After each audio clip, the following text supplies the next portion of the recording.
छत्रपती शिवाजी महाराज, राष्ट्रपिता ज्योतिराव फुले, राजर्षी शाहू महाराज, भारतरत्न डॉक्टर बाबासाहेब आंबेडकर, अण्णाभाऊ साठे, महाराणी अहिल्याबाई होळकर, सावित्रीबाई फुले, डॉक्टर पंजाबराव देशमुख, गाडगे महाराज, राष्ट्रसंत तुकडोजी महाराज या देशातील बहुजन समाजाला त्यांचे हक्क अधिकार मिळावेत म्हणून ज्या ज्या महामानवांनी बलिदान दिलं, प्रयत्न केले, त्या सर्व महामानवांना मी सर्वप्रथम अभिवादन करतो. जमलेल्या सर्व संभाजी ब्रिगेडच्या नेत्यांना, कार्यकर्त्यांना, समाज बांधवांना संभाजी ब्रिगेड वर्धापन दिनाच्या हार्दिक हार्दिक अशा सदिच्छा देतो. आज या वर्धापन दिन सोहळ्याला उपस्थित असलेले कार्यक्रमाचे अध्यक्ष ॲडव्होकेट मनोजदादा आखरे, महासचिव सौरभजी खेडेकर, या समारंभाचे स्वागत अध्यक्ष आदरणीय बदलाणी साहेब, निमंत्रक गजानन भोयर, त्याचबरोबर शिवसेनेचे आमचे आदरणीय सहकारी सन्माननीय डॉक्टर सुधीर कंवर, माननीय कॅप्टन प्रशांत सुर्वे साहेब, सुरेश भाऊ मापारी, जिजाऊ ब्रिगेडच्या आमच्या भगिनी सीमाताई बोके, मराठा सेवा संघाचे नारायणरावजी काळबांडे, गजानन पारधी, सुधीरजी देशमुख, संतोषजी गाजरे, संतोष शिंदे, प्रेमकुमार बोके, कडलक साहेब, विचारपीठावरील इतर सर्व मान्यवर, आमचे पत्रकार बांधव, जमलेल्या माझ्या बहिणींनो आणि भावांनो, संभाजी ब्रिगेड वर्धापन दिनाच्या निमित्ताने आपण जमलेले आहोत. बराच वेळ झालेला आहे. फक्त एक दोन मुद्दे मी आपल्यासमोर प्रामुख्याने मांडणार आहे. आपल्याला माहिती आहे, गेली अनेक वर्ष संभाजी ब्रिगेडनं आदरणीय पुरुषोत्तम खेडेकर साहेबांच्या विचारातून प्रेरणा घेऊन गेली 30-32 वर्ष महाराष्ट्र आणि देशामध्ये समाज प्रबोधनाचं काम केलेलं आहे. आणि या देशातला समग्र बहुजन समाज एकसंघ कसा राहील, कसा एकसंघ राहील आणि लोकशाहीतले हक्क अधिकार शेवटच्या घटकापर्यंत, समाज बांधवापर्यंत कसं जातील, यासाठी आपण सातत्याने प्रयत्न केलेला आहे.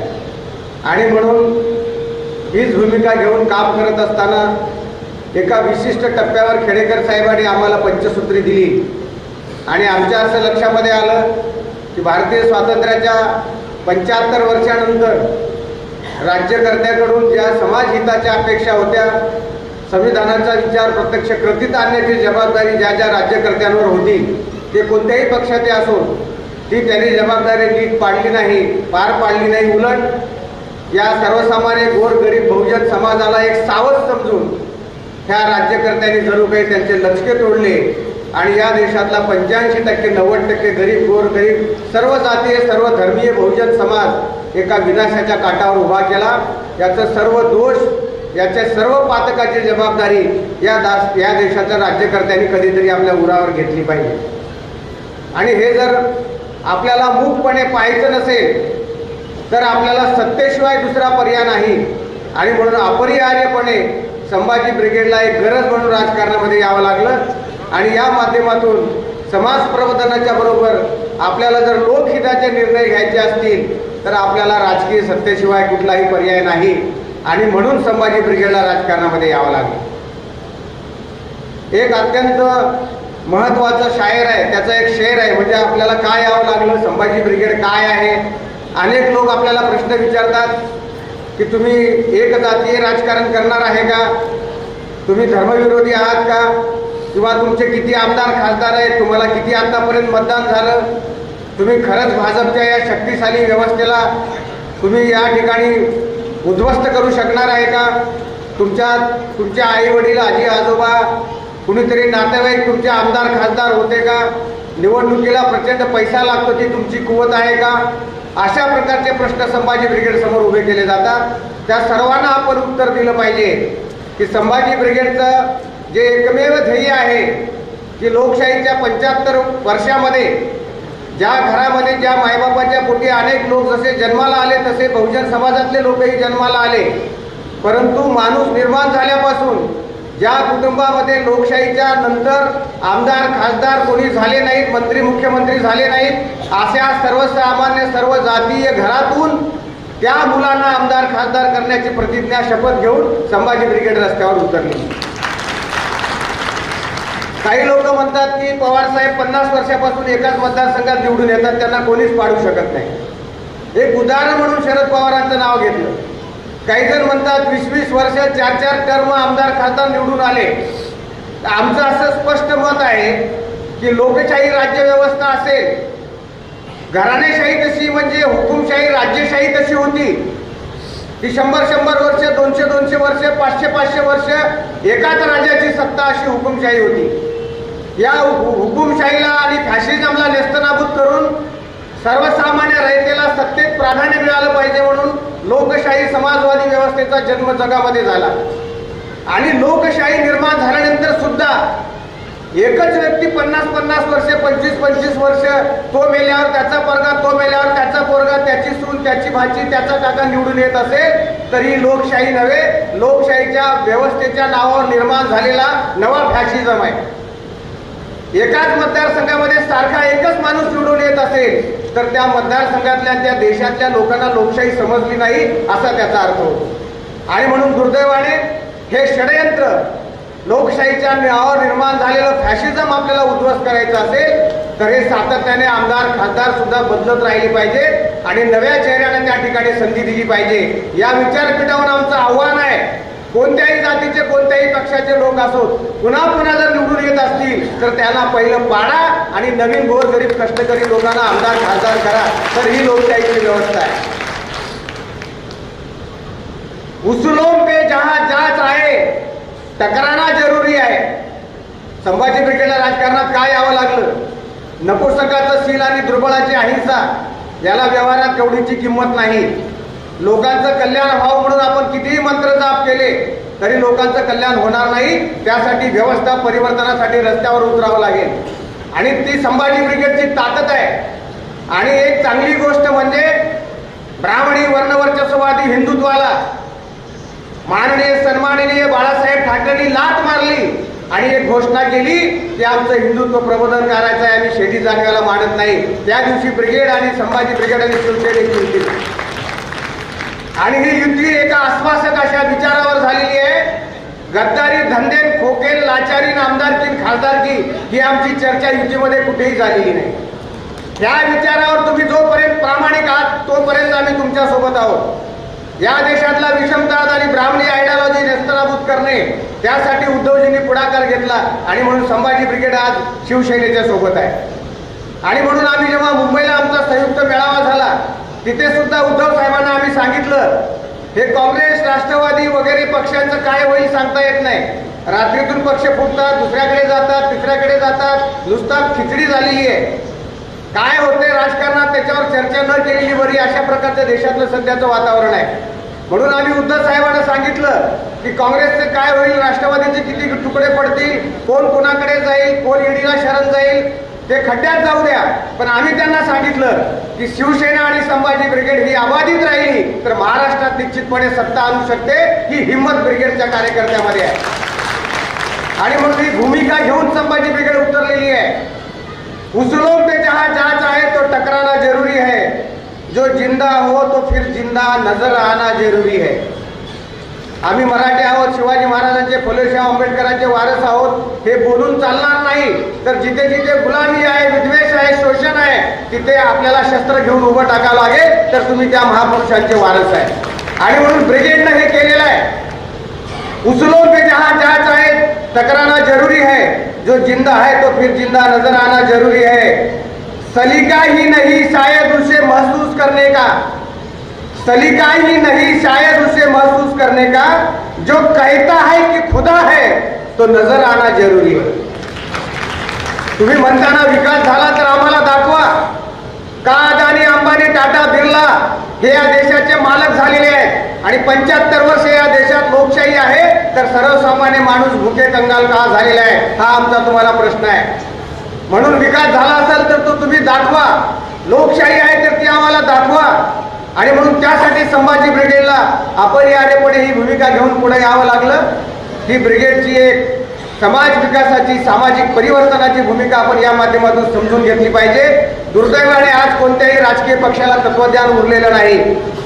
मगा भोयरने सांगितलं आपल्या प्रस्ताविकामध्ये किंवा आमचे प्रेमकुमार बोकेंनी सांगितलं की आता या देशामध्ये पूर्वी राज्यकर्ते दादागिरी करत होते, पण दुर्दैवाने लोकशाही निर्माण झाल्यानंतर या देशातले राज्यकर्ते, भांडवलदार, सर्व धर्माचे धर्मपुरोहित आणि या देशातली न्यायपालिका ह्या चौघांची अभद्र युती झालेली आहे आणि या माध्यमातून सर्वसामान्यांचं शोषण या देशात केलं जात आहे. म्हणून ब्रिगेडला ही अभेद्य युती तोडून सर्वसामान्य लोकांचं सरकार या देशात आणणं ही कटिबद्धता म्हणजे संभाजी ब्रिगेड आहे.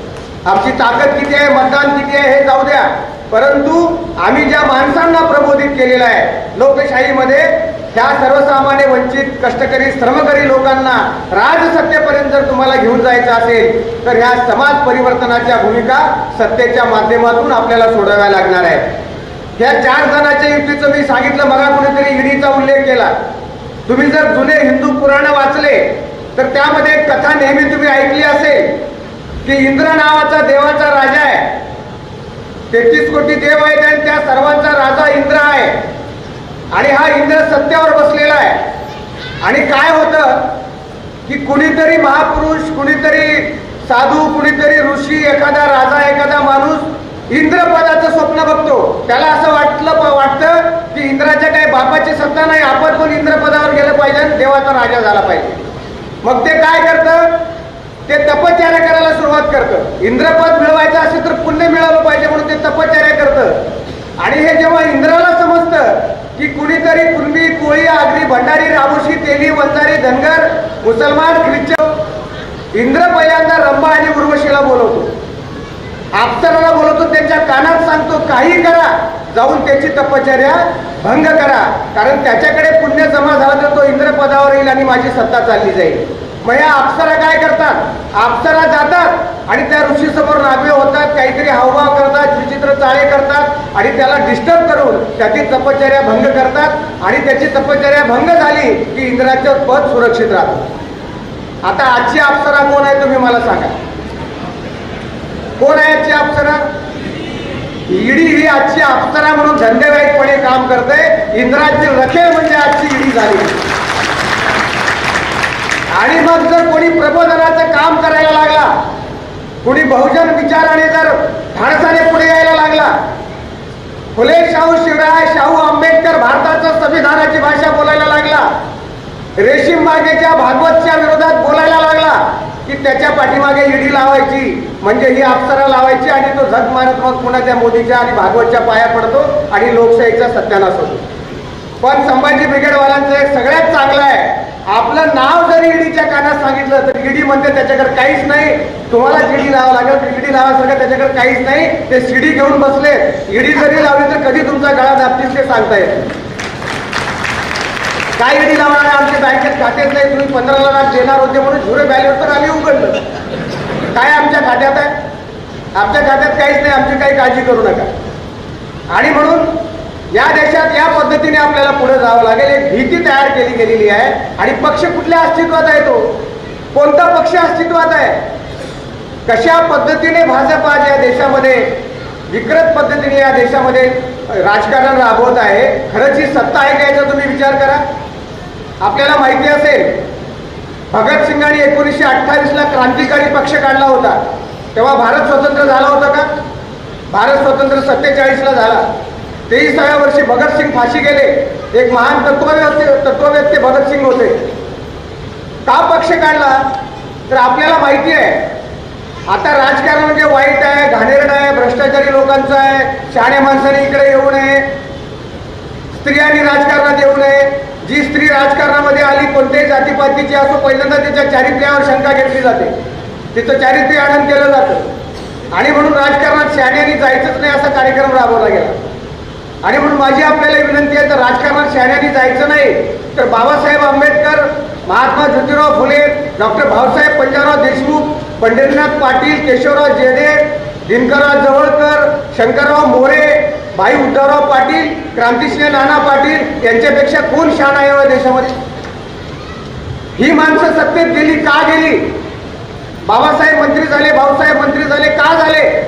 कारण लोकशाही व्यवस्थेतून सत्ता ताब्यात घेऊन लोकांचं हित साधता येतं, ही लोकशाहीची मूलभूत संकल्पना होती. म्हणून बाबासाहेब सत्तेत गेले, भाऊसाहेब सत्तेत गेले.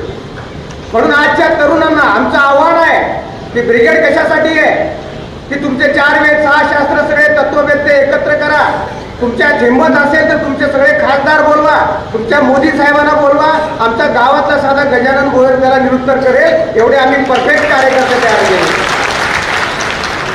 पण या बिचाऱ्याला संधी नाही करण्याचं लग्न झालंय. आपल्या सामान्य कार्यकर्त्याला सत्तेमध्ये न्यायचं आहे आणि म्हणून ताकद असलेली पोर आहेत ही सत्तेत गेली पाहिजे.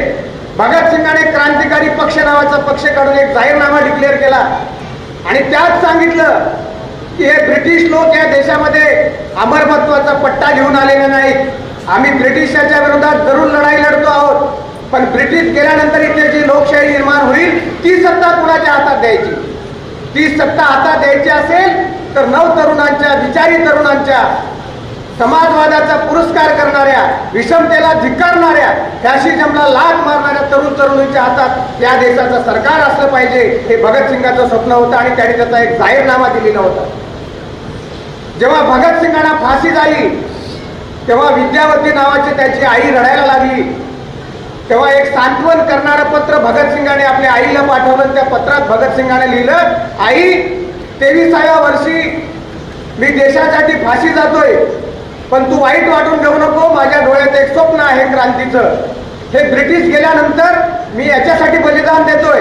माझं आव्हान आहे या देशातल्या नवतरुणांना की 100% तरुणांनो, विचारी तरुणांनो सत्तेत या, राजकारणात या आणि भारत स्वतंत्र झाल्याबरोबर देशाची सत्ता तुम्ही तुमच्या हातामध्ये घ्या. आणि भगतसिंगांनी सांगितलं, आई तू काळजी करू नको. आज ब्रिटिशांच्या विरोधात लढताना मी फाशी जातोय, पण माझं स्वातंत्र्य भारतातल्या तरुणांना सांगणं आहे, तुमची लढाई ब्रिटिशांच्या विरोधात असणार नाही.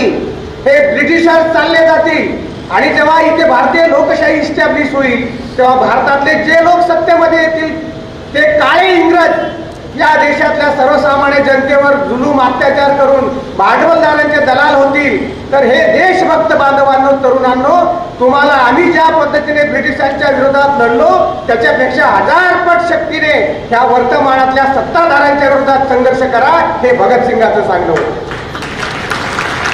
आणि म्हणून आमची लढाई एक भुजबळ, एक मोदी, एक शरद पवार, एक मुंडे, एक कुणीतरी अशा एका व्यक्तीच्या विरोधात आमची लढाई नाही. फॅशिझम, भांडवलशाही, हिटलरवाद, एक धर्मीय सत्ता, हुकुमशाही याचं समर्थन आमचा भाऊ बाप जरी करत असेल तर त्याला नेस्तनाबूत करून रयतेचं स्वराज्य निर्माण करणं ही छत्रपती शिवाजी महाराजांची शिकवणूक म्हणजे संभाजी ब्रिगेड आहे. आम्ही दलाली करणार नाही, गद्दारी करणार नाही, मॅनेज व्हायसारखं आमच्याकडे काही नाहीच. आणि म्हणून तुम्ही विचार करा कशासाठी सत्ता पाहिजे आम्हाला. सत्ता विकास म्हणजे काय? ह्यांनी स्वतःच्या कुटुंबाचा विकास बघितला, कुठे आमचा विकास झाला. आणि म्हणून या फॅशिझमला विरोध, एक जातीय राजकारणाला विरोध, एक धर्मीय राजकारणाला विरोध आणि भांडवलशाहीच्या, पुरोशाहीच्या दलालीला विरोध, त्यासाठी संभाजी ब्रिगेडचा जन्म झालेला आहे. आणि म्हणून मी अभिमानाने तुम्हाला सांगू इच्छितो, आज ही तीच वेळ आहे. 75 वर्ष आम्ही तुमच्यावर विश्वास ठेवला आणि सत्ता तुमच्याकडे दिली. आज भगतसिंग आणि बाबासाहेब पंजाबरावांचं स्वप्न घेऊन ही ब्रिगेड मैदानामध्ये उतरलेली आहे. पुढे जे भारताचं लोकशाहीमध्ये रूपांतर अस्तित्वात येईल त्याचे कारण तुम्ही पिलर म्हणून असाले जाणीव ठेवा. आज ब्रिगेडमध्ये जो जो मुलगा संघर्ष करतोय तो खरा भगतसिंगाचा वारसदार आहे. तो बाबासाहेबांचा अनुयायी आहे, पंजाबरावांचा अनुयायी आहे, जिजामातेचा, आंबेडकरांचा अनुयायी आहे. हे ब्रीद आपल्या कपाळावर आपण कोरलं पाहिजे आणि दिशाहीन अशा प्रकारचं कुठलंही वक्तव्य आम्ही करणार नाही, कारण आमची लढाई आयडेंटिफाय आहे. आता पुण्यामध्ये एक कार्यक्रम झाला, तो ब्राह्मणांनी घेतला आणि त्या कार्यक्रमामध्ये आम्ही सारे ब्राह्मण असं त्या कार्यक्रमाचं नाव होतं.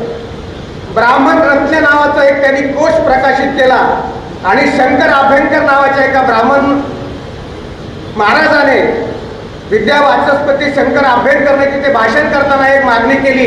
त्यांनी सांगितलं, आम्हाला या देशाची गरज आहे का? तर त्यांनी एक मागणी केली.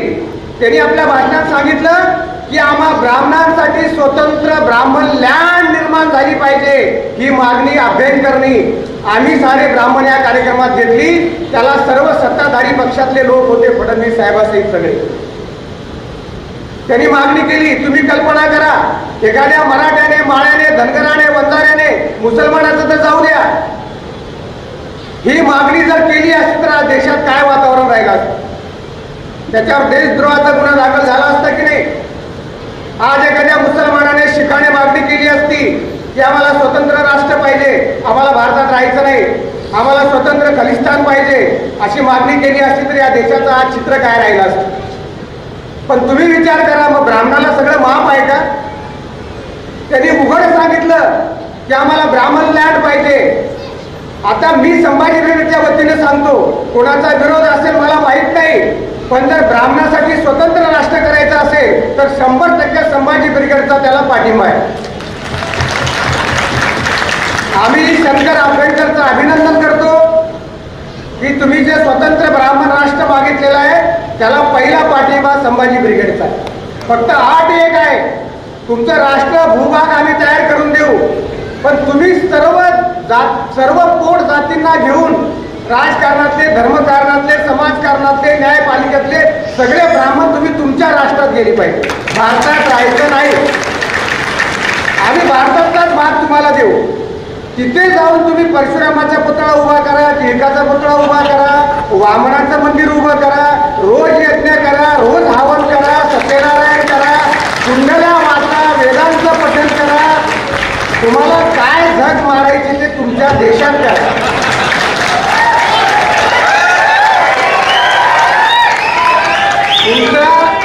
तुम्हाला वाटतं ना आशीर्वादाने लेकरं होतात, लग्न करू नका. तुम्ही मंत्र म्हणा, पुत्र कामेष्टी यज्ञ करा, तुम्हाला आपोआप लेकरं होतील. आमचा काही विरोध नाही. अनिसचा कायदा तिथं लागू राहणार नाही, भारताचं संविधान तिथं राहणार नाही, तिथं मनुस्मृती लागू करा, ते तुमच्यावरच लावा, आम्ही कोणी तिथे येणार नाही. सगळे कायदे तिथं तुम्ही करा, तुमचा खर्च आम्ही करू. फक्त तुम्हाला एकच विनंती आहे, तुमची बाउंड्री सोडून भारतात यायचं. तुम्ही ही भूमिका महार आणि अहिल्याबाई होळकर, तुम्हाला प्रत्येकाला अभिमान वाटला पाहिजे. अहिल्याबाई होळकरांनी पहिल्यांदा ही भूमिका घेतली होती आणि त्यांनी आपलं सत्ता शासन हातात घेतल्यानंतर जेव्हा हजारो पूजा अर्चा रोज व्हायला लागले तेव्हा अहिल्याबाईंनी सांगितलं होतं, एक ब्रह्मस्थान निर्माण करा, सगळे तिथं पूजा अर्चा करा, आमच्या शेतकऱ्यांना त्रास देऊ नका, गरिबांना त्रास देऊ नका, तुमचे विधी तिकडे करा, आम्हाला इंटरफेअर करू नका त्याच्यामध्ये. तुम्ही तुमचा विश्वास असेल तिथं करा, आमचा त्याला जाहीर पाठिंबा आहे. त्यांनी फक्त एकच अट आहे, त्यांनी भारतात न्यायाधीश व्हायचं नाही, त्यांनी पंतप्रधान व्हायचं नाही, त्यांनी मुख्यमंत्री व्हायचं नाही, त्यांनी कलेक्टर व्हायचं नाही. हे सगळे आसाराम, ओझा, मुरारी, बागेश्वर सगळे तिकडे घेऊन जावा, त्याला इकडे ठेवू नका. एवढं तिथे काय कोणावर बलात्कार करायचे, काय करायचे, कोणाचा खून करायचा, काय तिथे सांगा, या भारतात यायचं नाही. एवढीच त्यांना विनंती आहे. आणि म्हणून विचार करा कशा पद्धतीचं विभाजन होत आहे. आणि दुसरा मुद्दा आपल्या समोर आज सर्वात मोठा आज आलेला आहे, त्यावर गंभीरपणे बोललं गेलं पाहिजे. आज आपल्याकडे छगन भुजबळाच्या आशीर्वादाने ओबीसी विरुद्ध मराठा हा संघर्ष उभा राहिलेला आहे. मी जाणीवपूर्वक नाव घेतलेलं आहे. ओबीसी ही जात नाही, ओबीसी हा क्लास आहे. आणि ओबीसी मध्ये जसं संतोषने सांगितलं 450च्या आसपास जाती आहे. जसं मोदी नेहमी आपल्या भाषणात म्हणतात 140 कोटी लोकांच्या वतीने, हे 140 कोटी लोकांनी आम्ही तुमची औलाद आहोत म्हणून काही शपथपत्र दिलेलं नाही मोदींना, तसं भुजबळांना 400 जातीने जो आमचा नेता म्हणून सर्टिफिकेट दिलेलं नाही. ते काही समग्र ओबीसीचे नेते नाहीत. परंतु एक लक्षात घ्या, भुजबळ मराठ्यांच्या विरोधात कितीही बोलले, शेंडगे मराठ्यांच्या विरोधात कितीही बोलले, तिथले लक्ष्मण गायकवाड आमचे तायवाडे मराठ्यांच्या विरोधात कितीही बोलले, किती शिव्या द्यायला लागले, आम्ही काट्या लाट्या कुऱ्हाडी घेऊन कुणबी मराठ्यांना घेऊन तुमचे हातपाय तोडायला येणार नाही, हे पहिलं लिहून घ्या. शिवाजी महाराजांनी आम्हाला सांगितलं होतं, फांद्या छाटत बसू नका, मुळावर घाव घाला. आणि याचं मूळ कुठं आहे ते आम्हाला माहिती आहे, आम्ही पहिलं मुळं तोडू जाऊ. आम्ही कुत्रा आमच्या अंगावर येतोय, आम्ही कुत्र्याकडे बघणार नाही. कुत्र्याला जे भुंकायला लावते ना तुकडा टाकून, त्याचा आम्ही गळा दाबू पहिल्यांदा. आमचं भांडण त्या कुत्र्याबरोबर नाही. कुत्र्याची इज्जत काय ते कुत्र्यालाही माहीत आहे, समाजालाही माहीत. त्या भानगडीत आम्ही पडणार नाही. तुम्हाला वाटत असेल की भुजबळांनी हिंगोलीला जी भाषा वापरली, त्याच्यात ते लक्ष्मण गायकवाड नावाचा माणूस आहे. या लक्ष्मण गायकवाडला विलासराव देशमुखांनी बापट कमिशनचा सदस्य केलं होतं. आणि हे बापट कमिशनचा सदस्य असताना त्यांनी जो अहवाल दिलेला आहे तो जर तुम्ही वाचला की मराठा किती सरंजामी आहे, शोषक आहे, सगळे त्या अहवालात त्यांनी लिहिलेलं आहे. आणि तो एवढ्या विकृत पद्धतीने गेल्या 20 दिवसापासून भाषण करतो की हे मराठ्यांना तुम्हाला आरक्षण पाहिजे तर पहिले डुक्कर खा, पहिले गाढव खा, पहिलं भीक मागा. काय हे बोलणं आहे? मग किती ओबीसी आलेल्या जाती तिथे काय घटनेने कलम दिलंय का? ओबीसी द्यायचे असेल डुकराचं मांस खान, गाढवाचं मांस खान, मग ओबीसी मध्ये असं काही म्हटलेलं आहे का? हे विकृत पद्धतीने बोलताय. माझी तुम्हाला विनंती आहे की आपली लढाई ओबीसी, SC, ST, ट्राईब, बहुजन, शूद्रातिशूद्र यांच्या विरोधात नाही, ही सांगणारी भारतातली पहिली संघटना संभाजी ब्रिगेड आहे. आम्हाला गुमराह केलं जात आहे. तुमचे भाकरीचे प्रश्न बाजूला पडावेत. आज भुजबळची भाषा बोलतायत, ही भुजबळची भाषा फुलेवाड्याची भाषा नाही, ही रेशीम बागेची भाषा आहे. आणि भुजबळ नेहमी RSSचं काम करत आलेले आहे, त्याचे पुरावे आहेत. जेव्हा मंडल कमिशन आलं तेव्हा भुजबळ काय करत होते? ज्या ज्या वेळेस रिडल्सचं प्रकरण आलं तेव्हा भुजबळची भूमिका काय होती? आणि महात्मा फुल्यांचं तुम्ही नाव घेता, कोणता महात्मा फुलेंचा विचार तुम्ही तुमच्या कुटुंबात घरात आत्मसात आणलेला आहे? अरे सत्यशोधकाचे वारसदार आम्ही आहे, मराठी, कुणबी, कष्टकरी, बहुजन. तुमच्या पोरांचे लग्न तुम्ही का सत्यशोधक पद्धतीने केले का? कोणता विधी तुम्ही सत्यशोधक पद्धतीने केलेला आहे? आणि म्हणून आमचं आव्हान आहे त्यांना की फुल्यांचं नाव घ्यायचे खरंच तुम्हाला अधिकार आहेत का? आम्ही म्हणत नाही की या देशात जात धर्मवाद वाढला पाहिजे, पण या देशाचा एक इतिहास राहिलेला आहे. ज्या ज्या वेळेस जातीमध्ये संघर्ष उभा राहतो, जातीमध्ये द्वेष उभा राहतो, ज्या ज्या वेळेस एक धर्म दुसऱ्या धर्माला शिव्या देतो, एक भाषा दुसऱ्या भाषेला कमी लेखते, एक प्रांत दुसऱ्या प्रांताला कमी लेखते, एक स्त्री एका पुरुषाला, एक पुरुष एका स्त्रीला कमी लेखतो, कर्मकांड फोपावतात, त्या वेळेस पेशवाईचा जन्म होतो. हा या देशाचा इतिहास आहे. आणि पेशवाई कुणाकुणाला पाहिजे त्यांनी या जाती आणि धर्मांधतेला खतपाणी घातलं पाहिजे. आणि ज्या ज्या वेळेस लोक धर्म विसरतात, जात विसरतात, प्रांत विसरतात, भाषा विसरतात, लिंग विसरतात आणि एकमेव भगव्याचं स्वप्न डोळ्यासमोर ठेवून जिजाऊ शहाजीराजे आणि छत्रपती शिवाजी महाराजांच्या पाठीशी उभं राहतात, तेव्हा छत्रपती शिवाजी महाराजांचं रयतेचं राज्य उभं राहतं. तुम्हाला जाती भांडण करायचे असेल तर पेशवाई निर्माण होईल, आणि जर आपण एकोपा निर्माण केला तर छत्रपती शिवाजी महाराजांचं रयतेचं राज्य निर्माण होईल. तुम्हाला काय पाहिजे? भुजबळ, तुम्हाला पेशवाई आणायची आहे का छत्रपती शिवाजी महाराजांचं राज्य आणायचं आहे? एकदा आम्हाला सांगा. कारण ब्रिगेडला पेशवाई नको आहे, त्या पेशवाईला उद्ध्वस्त करून रयतेचं राज्य म्हणजे छत्रपती शिवाजी महाराजांचं राज्य, जे भारतीय संविधानाच्या माध्यमातून या देशात अस्तित्वात आलं, ते राज्य आम्हाला पाहिजे. त्यासाठी ब्रिगेड संघर्ष करते आहे. आणि म्हणून भावंडांना तो आमचा विचार आहे.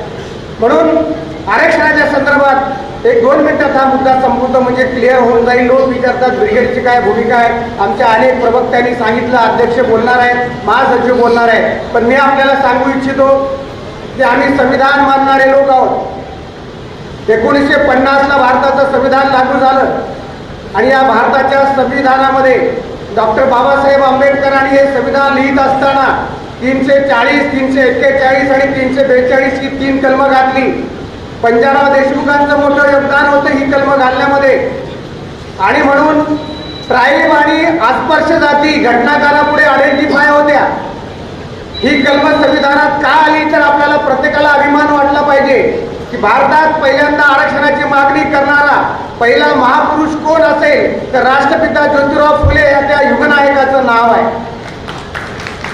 जेव्हा ब्रिटिश भारतात आले आणि त्यांनी एकदेशीय लोकांना नोकऱ्यामध्ये जागा दिल्या, तेव्हा ब्रिटिशांच्या असं लक्षामध्ये आलं की आम्ही भारतीय लोकांना नोकऱ्या कबूल केल्या, परंतु एक जातीय उच्चवर्णीय लोकच का सत्तेमध्ये येत आहे. या देशातला माळी, धनगर, वंजारी, कुणबी, मराठा, रामोशी, बेरड, या देशातला राजपूत, आगरी, भंडारी कुठे गेला? कुठे गेले जाट, गुज्जर, कल्लर, रेड्डी, यल्लम, कुटुंबी कुठे गेले? या देशातले बहुजन हे लोक नोकऱ्या करण्याकरता ब्रिटिश सरकारात काय येत नाहीत. तेव्हा ब्रिटिशांच्या असं लक्षात आलं की काहीतरी खोट आहे, म्हणून न्यायमूर्ती हंटरच्या अध्यक्षतेखाली एक ब्रिटिशांनी कमिशन नेमलं की असं का होतं तुम्ही शोधा. त्यांच्या लक्षात आलं की उच्चवर्गीय ब्राह्मण सोडले तर बाकी जातीला शिक्षणाचे अधिकार नाहीत आणि म्हणून शिकलेले नसल्यामुळे ते नोकऱ्या करत नाहीत. आणि म्हणून हे कमिशन जेव्हा आलं त्यापुढे महात्मा ज्योतिराव फुल्यांनी साक्ष दिली आणि सांगितलं की भारतातल्या वंचित लोकांना आरक्षण मिळालं पाहिजे. म्हणून जगातली भारतातली पहिली आरक्षणाची मागणी करणारे ज्योतिबा फुले होते. त्यांच्या पुढे आम्ही नतमस्तक आहोत.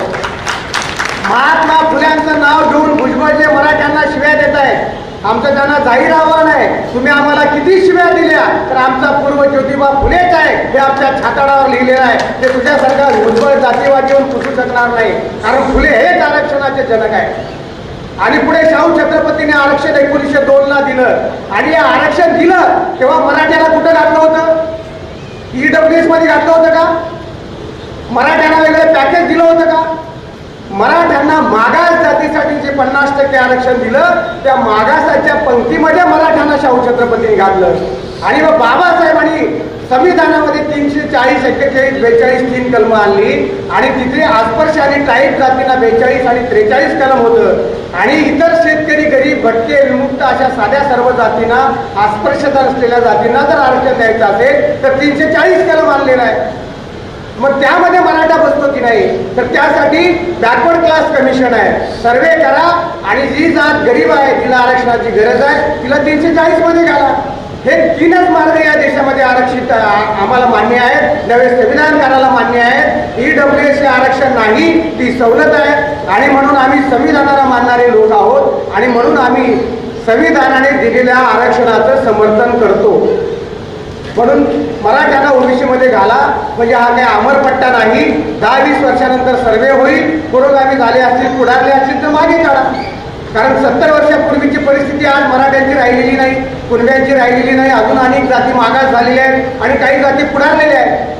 आणि म्हणून माळी, धनगर, बंदर, वडार जे काही त्यामध्ये 400-500 जाती आहेत, रोहिणी कमिशन पुढे येणार आहे. आणि म्हणून आम्ही सांगितलं या प्रश्नाचा अंतिम निकाल लावायचा असेल तर कोणतंही सरकार काय म्हणतं, इतरांच्या आरक्षणाला धक्का न लावता मराठ्याला आरक्षण. हे असं म्हणण्यासारखं आहे की ऑक्सिजन मराठ्यांनी घ्यायला हरकत नाही, ऑक्सिजन मराठ्यांनी घ्यायला हरकत नाही, पण आमची आठ एकच आहे, त्यांना वातावरणातला ऑक्सिजन घेता येणार नाही. कुठून आणायचं त्यांनी मग? आणि तुम्ही मला सांगा, वडिलोपार्जित प्रॉपर्टी असेल, जमीन असेल, घर असेल, शेती असेल, तर भांडण कुणाकुणामध्ये होतं? भांडण कुणात होतं?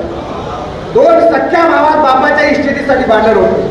पण फुले, शाहू, शिवराय, आंबेडकर आमचे बाप आहेत. आणि माळी, धनगर, बंजार, वडार, कोराळ, कोल्डी, पारावत, पारधी, कुणबी, मराठे हे आम्ही त्यांचे सगळे भाऊ आणि लेकर आहोत. आमच्यात संघर्ष जरूर आहे बापाच्या इस्टेटीसाठी, बाकीच्यांनी मध्ये बोलण्याचा कार्यक्रम करू नये.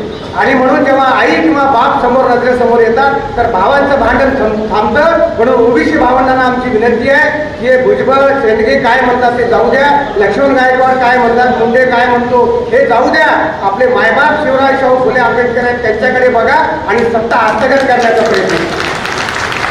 हीच आमची भूमिका आहे. विषमतावाद निर्माण करून, असंतोष निर्माण करून, लाट्या घेऊन तुम्हाला गुमराह करण्याची सुपारी भुजबळ सारख्या लोकांना दिलेली आहे. आणि म्हणून हे सगळे RSS पुरस्कृत कार्यक्रम आहेत त्या ओबीसीचे.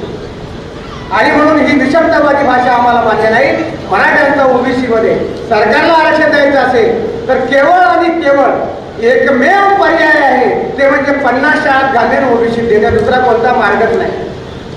आणि आमचं असं म्हणणं नाही, हे प्रश्न सोडवायचे असतील तर जात न्याय जनगणना झाली पाहिजे, ही संभाजी ब्रिगेडची मागणी आहे. ओबीसी सहित सगळ्यांची झाली पाहिजे, सर्व धर्मियांची झाली पाहिजे. धर्मन्याय, जात न्याय ही जनगणना झाली पाहिजे. आणि ही जनगणना झाली की या देशाचा प्रश्न सॉल्व्ह होतो. कारण 30% मराठ्यांना ऍड केल्याशिवाय 54% महाराष्ट्रात ओबीसीची संख्याच होत नाही. आणि म्हणून हे फुगीर आरक्षण जे मिळालेलं आहे ते आपण सामंजस्याने विचाराने जर भावंडावर आपण सोडवलं तर निश्चितपणे आपला मुद्दा आपण पुढे घेऊन जाऊ शकतो. त्या दृष्टीने आपण आरक्षणावर विचार करावा, आपली सातत्याने भूमिका मांडत राहावी. आणि पर्यायाने ही फॅशिझमवाली सत्ता देशात येणार नाही, त्यासाठी आपण आपला समाज कसा एकसंघ राहील, गरीब लोक कसे एकसंघ राहतील यासाठी आपल्याला प्रयत्न करावा लागेल. भावंडांना ही भूमिका घेऊन आपल्याला पुढे जावं लागेल. आणि म्हणून ब्रिगेड त्यासाठी कार्यरत आहे, ब्रिगेड त्यासाठी काम करते आहे, ब्रिगेड प्रबोधनाचं काम करत आहे. केवळ प्रबोधनाने हे प्रश्न सुटणार नाही. म्हणून सामाजिक आणि राजकीय लोकशाही बरोबर आर्थिक लोकशाही ही जर लोकशाही भारतात आपण आणू शकलो नाही तर कुठल्याही लोकशाहीला कुठलाही अर्थ राहणार नाही. म्हणून या भूमिका या माध्यमातून आपण पुढे घेतलेल्या आहे, त्याचा आपण गांभीर्याने विचार करावा. जात धर्मवादाच्या माध्यमातून अशा प्रकारची भाषा राणेसारखी फॅमिली करत असेल तरी ती काही शिवाजी महाराजांचं नाव सांगण्याच्या क्षमतेची असेल असं आपण समजण्याचं काही कारण नाही. म्हणून कोणत्याही जातीचे लोक आहोत विषमतेला जर खतपाणी घालत असेल तर एक ब्रिगेडचा प्रबोधित कार्यकर्ता म्हणून आमचा त्याला कायम विरोध आहे. आरक्षणाचा प्रश्न आम्ही ओबीसी, SC, ST, ट्राईब सर्व जाती बांधव एकत्र येऊन सर्वसामान्य कार्यकर्त्यांना पुढाकार घेऊन त्या पुढाऱ्यांना लाथा घालून सामान्य माणसांनी गावखेड्यामध्ये कुणबी, ओबीसी, माळी, धनगर, वंजारी, मराठा यांचे भांडण नाही. म्हणून आम्ही एकसंघ आहोत, एका विचाराचे आहोत आणि म्हणून ही एकी आपण कायम ठेवली तर आपल्याला पाहिजे असलेलं सरकार या देशामध्ये आपण निवडून आणू शकतो. त्या दृष्टीने आपण जरूर विचार करावा अशी मी आपल्याला विनंती करतो. आणि म्हणून या दिशेनं जे पुढे जात असतील त्यांच्या पाठीशी आम्ही आहोत, त्यांचा आम्ही विचार करत आहोत. ही भूमिका या माध्यमातून भावंडांनो आपण समजून घेतली पाहिजे. प्रश्न अनेक आहेत. त्या सगळ्या प्रश्नाकडे जात असताना लोकहिताच्या प्रश्नाचं काय झालेलं आहे याचा तुम्ही विचार करा. आज या देशातली सगळी संपत्ती भांडवलदारांकडे गेलेली आहे आणि आमचे सगळे पॅरामीटर यांनी बदलून टाकलेले आहेत. प्रत्येक माणसाला अस्वस्थ यांनी केलेलं आहे. प्रत्येकाच्या डोक्यामध्ये भीती कायम डोक्यामध्ये घातलेली आहे. प्रत्येक माणूस परेशान आहे. आज आपण जीवित सुरक्षित आहे की नाही हा खरा आपला मुद्दा आहे. आणि म्हणून आपल्या तत्वज्ञान, व्यवहार, जगणं, लोकशाही, हक्क अधिकार, उद्योग व्यवसाय याकडे आपलं लक्षच जाणार नाही अशा प्रकारची परिस्थिती या देशामध्ये भावंडांना तयार केलेली आहे. म्हणून आम्हाला हा गेलेला पैसा, आज ही संपत्ती सगळी कोणाकडे गेलेली आहे. GDP आम्ही तयार करतो पण ही GDPचा खर्च कोणावर येतो याचा तुम्ही विचार करा. आम्ही सरकारला भीक मागत नाही. आम्ही सांगितलेलं आहे तुम्ही शेतकऱ्यांना सवलती देता, घोषणा करता नुसत्या. आमचं जाहीर आव्हान आहे शेतकऱ्यांना सवलतीपेक्षा आमचं जाहीर असं म्हणणं आहे की शेतीला उद्योगाचा दर्जा द्या आणि जसं पंजाबराव देशमुख म्हणाले होते एक हमी भाव ठरवा आणि शेतीत पिकलेल्या मालाला तुम्ही फक्त योग्य भाव द्या. त्या जगाला शेतकरी विकत घेऊ शकतो एवढी ताकद शेतकऱ्यामध्ये. कापसाला 20,000 रुपये कुशल भाव मिळाला पाहिजे. तुरीला 20,000, धानाला 10,000, सोयाबीनला 15,000, मुगाला 20,000, तिळाला 25,000. हे तुम्ही भाव देऊन बघा. तुमच्या सगळ्या मोदीला 18,000चे जॅकेट आमचा गावातला शेतकरी घेऊन देईल. तुमच्या 15 लाखाची गरज लागणार. एवढे आम्ही श्रीमंत आहोत. अरे तुम्ही त्याला 4,000 सोयाबीन 2014 पासून आहे. 500 रुपये वाढलं की मोदी जाऊन परदेशातून आयात करून आम्हाला बर्बाद करून टाकतो. कापसाचे भाव 100 रुपयाने वाढले की तुम्ही अमेरिकेतून, चायनातून कुठून बी गाठी मागवता. साखरेचे काट्याचे भाव वाढले की पाकिस्तानच्या विरोधात बोंबा मारता आणि इथल्या शेतकऱ्याला मातीत घालण्यासाठी पाकिस्तानची साखर आणि काटा तुम्हाला चालतो, तो मागवताना आम्हाला मारून टाकतो. मग कधी गाडीचे, टाटाचे, गाड्यांचे, मोबाईलचे, इंजिनचे भाव वाढले तर तुम्ही परदेशातून काही इंजिन आयात केलं का कधी? हे प्रश्न कुणाचे आहेत? अरे काल परवा क्रिकेटमध्ये भारत हारला, ही आनंदाची गोष्ट आहे. तुम्हाला राग येईल.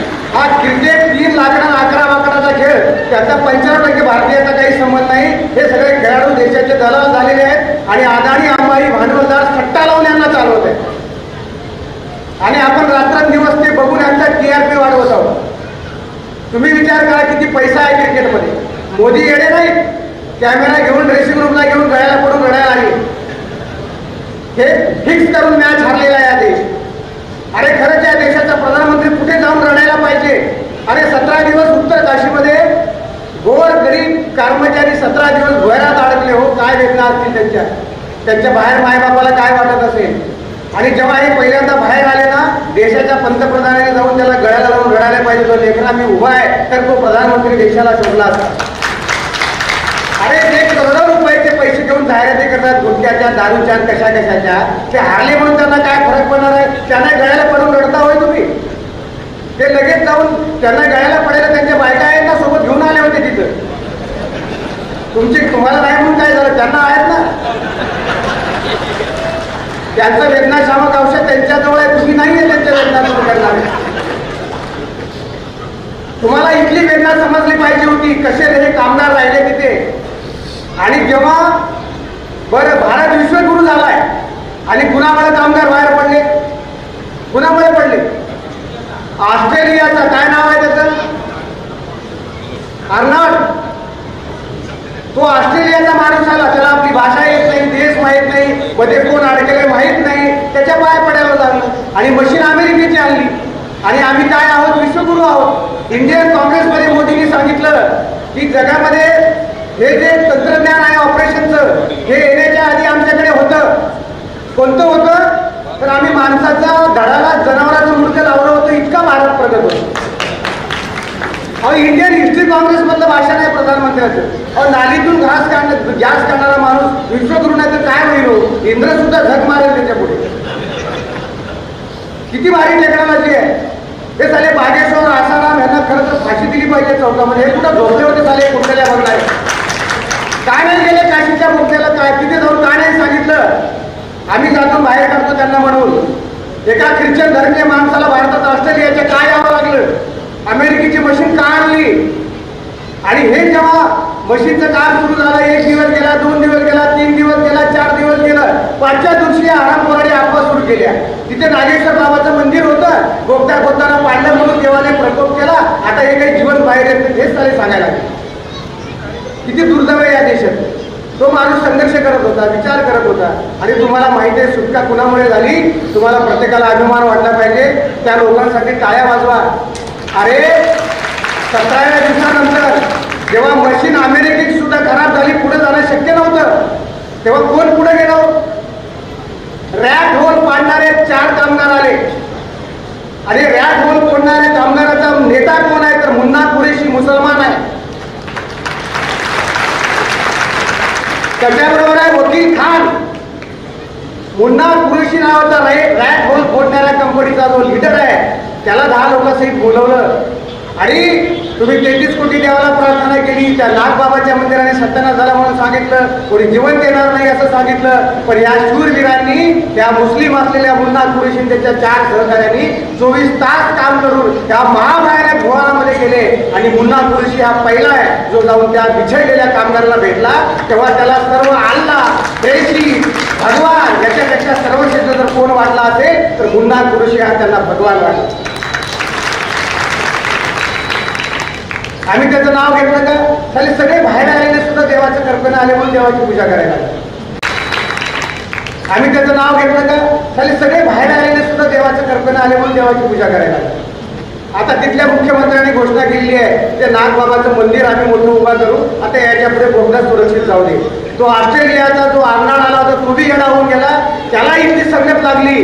म्हणजे भारताची भूमी किती पॉवरफुल आहे बघा. तो बी काय केला त्याचाही कॉन्फिडन्स केला, तो बी त्या बाबाची पूजा करायला लागला जाता. आणि म्हणून आमचं म्हणणं आहे सत्यासत्याशी मन केले ग्वाही आणि मानिले नाही बहुमता. आणि म्हणून ही भूमिका संत तुकारामाची भूमिका आहे की सत्तेच्या व्यवस्थेच्या सर्व परिवर्तनामध्ये भावंडांना आपल्याला आणावी लागेल. द्वेषावर राजकारण आपल्याला करता येणार नाही. मंत्री आमदार खासदार मुख्यमंत्री प्रधानमंत्री करणे म्हणजे केवळ लोकशाही नव्हे तर या देशातली न्यायपालिका, या देशातलं प्रशासन, या देशातले विधानसभा लोकसभा आणि या देशातला पैसा या पंचसूत्रीला ताब्यात ठेवणारे नवतरुण गोरगरीब कष्टकरी श्रमकरी बुद्धिवादी तरुण अशा तरुणांना आमदार खासदार करून या देशाची सत्तासूत्र आपल्याला ताब्यात घ्यायची आहे. त्यासाठी संभाजी ब्रिगेड आहे हे आपण लक्षात घ्यावं. त्या दिशेने जर आपण पुढे गेलो तर निश्चितपणे भावंडांना आपल्याला यश मिळेल. एवढाच मुद्दा या ठिकाणी सांगतो. आणि आज जी काही लोकशाही या माध्यमातून आपल्या समोर निर्माण झालेली आहे, भुजबळ ज्या पद्धतीने भांडणं लावतायत. मी मगाच सांगितलं महात्मा ज्योतिराव फुले यांचा शेतकऱ्याचा आसूड नावाचा एक ग्रंथ आहे. 1873 साली ज्योतिबा फुले यांनी हे पुस्तक लिहिलेलं आहे. आणि या पुस्तकामध्ये भुजबळांना आव्हान आहे तुम्ही फुल्यांचं नाव घेता तर किमान हे एक पॅरेग्राफ तर उपद्घातमध्ये फुल्यांनी काय लिहिलं एवढं वाचा. या शेतकऱ्याच्या आसूडमध्ये महात्मा ज्योतिराव फुले यांनी लिहिलेलं आहे की शेतकरी म्हटलं म्हणजे त्यामध्ये 3 भेद आहेत. शुद्ध शेतकरी अथवा कुणबी, माळी व धनगर. हे मी लिहिलेलं नाही, हे महात्मा फुले 1873ला लिहितात. शेतकरी म्हटलं म्हणजे ज्यामध्ये 3 भेद आहेत. शुद्ध शेतकरी अथवा कुणबी, माळी व धनगर. आता हे 3 भेद होण्याची कारणे मूळचे जे लोक शुद्ध शेतकरीवर आपला निर्वाह करू लागले ते कुळवाडी अथवा कुणबी फक्त शेती करत होते ते कुणबी राहिले. महात्मा फुले पुढे म्हणतात जे लोक आपलं शेती काम सांभाळत बागायती करू लागले ते माळी झाले. म्हणजे त्यांनी जोडधंदा स्वीकारला ते काय झाले, शेती करू लागले बरोबर फुलाचा व्यवसाय करू लागले ते माळी झाले. पुढे फुले म्हणतात आता हे 3 प्रत्येक जाती मानतात. पुढे जे लोक शेती करत होते ते मेंढरे आणि बकरीचे कळप बाळगू लागले ते धनगर झाले. म्हणजे किती शुद्ध विचार आहे बघा. फुले म्हणतात या 3ही जातीचं मूळ एकच आहे. जो नुसती शेतीच करत राहिला तो कुणबी राहिला. शेतीला जोडधंदा ज्यांनी फुलाचा व्यवसाय केला तो माळी झाला. त्याला जोडधंदा म्हणून शेळ्या बकऱ्याचा ज्यांनी व्यवसाय केला तो धनगर झाला. याच्यापेक्षा अजून वेगळं कोणत्या भाषेत सांगायला पाहिजे? पुढे म्हणतात, सांप्रत आपसात फक्त भेटीव्यवहार यांच्यात होत नसला तरी अन्न व्यवहारादी सर्व काही होते. यावरून कुणबी, माळी व धनगर पूर्वी एकाच शेतकरी जातीचे असावे. आता पुढे या तिन्ही जातीचे लोक आपला मूळचा धंदा सोडून निरुपयाने इतर व्यवसाय करू लागले, म्हणून त्यांच्यात थोडाच बदल होणार आहे. हे महात्मा फुलेने म्हटलेलं आहे. आता आम्ही फुलेंचं ऐकायचं का भुजबळाचं ऐकायचं ते तुम्ही ठरवा. धनगर, माळी, वंजारी, कैकाडी, भारती, घिसाडी, लोहार, वडार, पाचेपारधी, अनुतेदार, भलुतेदार, मराठा, तेली, तांबोळी यांच्यामध्ये भावंडांना संघर्ष नाही. आम्ही सर्व भावंड आहोत. आमच्यात भेद झाला की मोहन भागवतचं सरकार आणि राज्य या देशावर येते, एवढं लक्षात ठेवा. मोहन भागवतचा प्राण कुठे आहे, रेशीम बागेचा प्राण कुठे आहे, तर डायरेक्ट त्याच्यावर तलवार चालवण्यापेक्षा त्याचं बळ ज्या कुव्यवस्थेमध्ये दडलेलं आहे, ती कुव्यवस्था जर आपण नेस्तनाबूत केली तर या व्यवस्थेला आपण तिलांजली देऊ शकतो आणि भारतीय संविधानाला या देशात इस्टॅब्लिश करू शकतो. तुम्हाला आश्चर्य वाटेल, आपण संविधान इस्टॅब्लिश करायचं तर आतापर्यंत संविधान नव्हतं का? संविधानाचं हे लोक नाव घेतात. आज संविधानाच्या कुठल्या कलमानुसार देशाचा राज्यकारभार चालतो? कुठल्या संविधानाच्या कलमामध्ये असं लिहिलेलं आहे की 10,000 कोटीचं भांडवलदाराचं कर्ज माफ करा? हे कोणतं कलम आहे संविधानातलं? सगळे भगोडे भांडवलदार या देशातल्या राष्ट्रीयकृत बँकांचं कर्ज फेडून परदेशात पळून जातात. त्यांचं कर्ज राईट ऑफ करा आणि त्यांना सोडून द्या, असं कोणत्या भारतीय घटनेच्या कलमात लिहिलेलं आहे? कोणत्या कलमामध्ये असं लिहिलेलं आहे सांगा तुम्ही? या देशात शिक्षणाचं खाजगीकरण करून, गोरगरिबांच्या 100% शाळा बंद करून गरिबांना शिक्षण मिळणार नाही अशी व्यवस्था तयार करा, असं कोणत्या भारताच्या कलमामध्ये लिहिलेलं आहे? स्त्रियावर, शोषितावर अन्याय अत्याचार करा, असं कोणत्या भारतीय कलमामध्ये लिहिलेलं आहे? कोणत्या कलमामध्ये असं लिहिलेलं आहे की शेतकरी आत्महत्या करत असताना त्याच्याकडे हिरवळ करा आणि भांडवलदार जगला पाहिजे, त्याला न विचारता त्याच्या जमिनी हस्तांतरित करा, ताब्यात घ्या आणि त्यांच्या सरणावर स्वतःचा विश्वगुरू म्हणून झेंडा लावा? हे कोणत्या भारताच्या संविधानाच्या कलमात लिहिलेलं आहे? हे मग या देशात न्यायपालिका जे निर्णय देते, कोणतं सरकार आहे महाराष्ट्रात चालू आहे? कुठे आहे संविधान? हे कोणत्या पक्षाचे लोक आहेत? कशासाठी तुम्ही यांना निवडून दिलेलं आहे? हे राग रोज नवरा बदलण्यापेक्षाही सोप्या पद्धतीने दलालासारखे पक्ष बदलतात. कुठे आहे ते? कुठे लोकशाही आहे? लोकशाहीचे पंख कुणी छाटलेले आहेत? हे अशा पद्धतीचे रात्रीतून पक्ष बदलणारे दलाल आणि गद्दार लोक हे लोकशाहीमध्ये प्रधानमंत्री, मुख्यमंत्री होऊ शकतात असं संविधानाच्या कोणत्या कलमात लिहिलेलं आहे? हा आमच्या सरकारला आणि या देशातल्या न्यायपालिकेला सवाल आहे. हे प्रश्न आणि उपस्थित करायचे नाही का? संविधान मजबूत आहे, परंतु संविधानाची कृती, विचार आणि कृती संभाजी ब्रिगेड बोले तैसा चाले त्याची, म्हणून आम्ही म्हणतो बोले तैसा थोडा थोडा तरी चाले त्याची. आता 2014 नंतर आम्ही व्याख्या बदललेली आहे. बोले तैसा थोडाही न चाले त्याची तोडावी पावले. कोणी असो, आता आम्ही मागे हटणार नाही. हिंसा ही प्रत्यक्ष माणसाचा जीव घेऊन होत नसते, विषमतेला संपवणं ही सुद्धा अहिंसा आहे, लक्षात ठेवा. त्याच्या विरोधात आम्हाला उभं राहिलं पाहिजे. दयाजीचे नाव भूतांचे पालन आणि निर्धारण कंटकांचे, आणि म्हणून या कंटकांच्या विरोधात हे सगळे सर्व जातीय, सर्व धर्मीय, सर्व पक्षीय कंटक या लोकशाहीला लचके तोडतायत. आणि म्हणून संभाजी ब्रिगेडने वैचारिक एल्गार पुकारून शिवराय, शाहू फुले, आंबेडकर, भगतसिंग, प्रबोधनकार, भाऊसाहेब गाडगे महाराज, तुकडोजी महाराज, अहिल्याराणी, सावित्री, जिजामाता या महापुरुषांचे विचारसूत्र घेऊन यांचा प्राण, विषमतेला हरण करणारी ताकद केवळ आणि केवळ संभाजी ब्रिगेडच्या मुलामुलीमध्ये निर्माण झाली पाहिजे. त्यासाठी संभाजी ब्रिगेडचं आंदोलन आहे.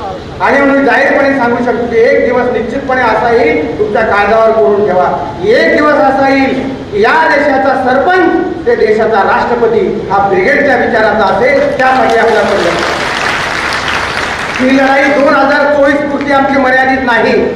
या देशात संविधानकर्त्याला, महापुरुषाला अभिप्रेत असलेली व्यवस्था आम्ही निर्माण करू शकलो नाही. आणि म्हणून ही दुर्व्यवस्था नेसल्यामुळे जोपर्यंत होत नाही तोपर्यंत आमचा संघर्ष चालू राहणार आहे. त्यासाठी ब्रिगेड मैदानामध्ये उतरलेली आहे. मैदानात राहू, अबाधित राहू आणि खऱ्या अर्थानं महापुरुषांच्या वारसमध्ये पुढे जाऊ हे अभिवचन या ठिकाणी देतो. आणि कवी नागार्जुनच्या 2 ओळी म्हणून या ठिकाणी थांबतो. कवी नागार्जुन एक महान विद्रोही कवी होऊन गेले हिंदी भाषेमध्ये. त्यांनी 26 जानेवारी 15 ऑगस्ट नावाचे एक काव्य केलेलं आहे. त्यांनी विचारलेलं आहे ते स्वातंत्र्य कुणासाठी आहे? सांगा आम्हाला वाटा बिरला, आमचा वाटा कुठं आहे आणि सांगा धनाचा. हे विचारणारा शाहीर बहुजन समाजातला होता. नागार्जुनने असं विचारलेलं आहे, अरे तुम्ही 26 जानेवारीला दिमाखात भाषण करता, 15 ऑगस्टला झेंडा फडकवता सत्ताधीश म्हणून. त्यांनी प्रश्न विचारलेला आहे, किसकी है जनवरी किसका है अगस्त, किसकी है जनवरी किसका है अगस्त, कौन यहाँ सुखी कौन यहाँ मस्त. या देशातल्या 95% लोकांचा प्रश्न आहे. नागार्जुनच्या माध्यमातून ब्रिगेड या देशातल्या सत्ताधीशांना विचारत आहे, किसकी है जनवरी किसका है अगस्त, कौन यहाँ सुखी और कौन यहाँ मस्त. सेठ है शोषक है नामी गला चाटू है. सेठ है शोषक है. सेठ म्हणजे तुम्ही तिकडे नेऊ नका बरं, म्हणायचं असं तर नाही, आमचं काही म्हणणं नाही, कविता नागार्जुनची आहे.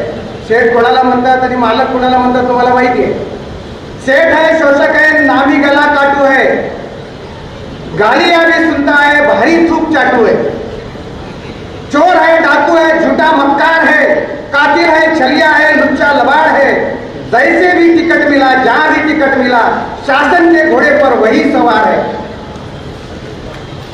उसकी जनवरी 26 उसी का 15 अगस्त है, बाकी सब दुखी है बाकी सब परस्त है. किसकी जनवरी और किसका अगस्त है. नागार्जुन पुढे विचारतात, कौन है खिला खिला बुझा बुझा कौन है, कौन है बुलंदाज कौन आज मस्त है. गालियां भी सुनता है भारी थूक चाटू है. चोर है डाकू है झूठा मक्कार है, कातिल है छलिया है लुच्चा लबाड़ है. जैसे भी टिकट मिला जहां भी टिकट मिला शासन के घोड़े पर वही सवार है. उसकी जनवरी 26 उसी का 15 अगस्त है, बाकी सब दुखी है बाकी सब परस्त है. किसकी जनवरी और किसका अगस्त है. नागार्जुन पुढे विचारतात, कौन है खिला खिला बुझा बुझा कौन है, कौन है बुलंदाज कौन आज मस्त है. खिला खिला सेठ है श्रमिक है बुझा बुझा, किसान है बुझा बुझा. सेठ यहाँ सुखी है सेठ यहाँ मस्त है. उसकी है जनवरी उसका 15 अगस्त है. आमचं 15 अगस्त आहे का, आमची 26 जानेवारी आहे का. पुढे त्याने विचारलेलं आहे नागार्जुन असे विचारतात, किसकी है जनवरी किसका अगस्त है, कौन यहाँ सुखी कौन यहाँ मस्त है. सेठ ही सुखी है सेठ ही मस्त है. अदानी ही सुखी है अंबानी सुखी है. पुजारी मस्त है धर्म का दलाल पुरोहित स्वस्थ है. मंत्री ही सुखी है मंत्री ही मस्त है. उसी की है जनवरी और उसी का अगस्त है. म्हणून ही व्यवस्था आपल्याला बदलायची आहे. 15 ऑगस्ट आमची झाली पाहिजे, 26 जानेवारी आमची झाली पाहिजे. तिरंगा आमचा आहे आणि म्हणून तिरंग्याचं त्रिशूल या देशातल्या पुरोहितशाहीला राजसत्तेला भांडवलशाहीला उद्ध्वस्त करण्यासाठी शिवराजशाहू फुले आंबेडकरांचा विचार घेऊन सर्व सत्तांवर आपल्या विचाराचा भगवा लावणं हे संभाजी ब्रिगेडचं उद्दिष्ट आपण पूर्ण करायला असा आशावाद बाळगतो आणि थांबतो. जय जिजाऊ जय शिवराय. खूप खूप धन्यवाद सर. आधुनिक फॅशनिझम पासून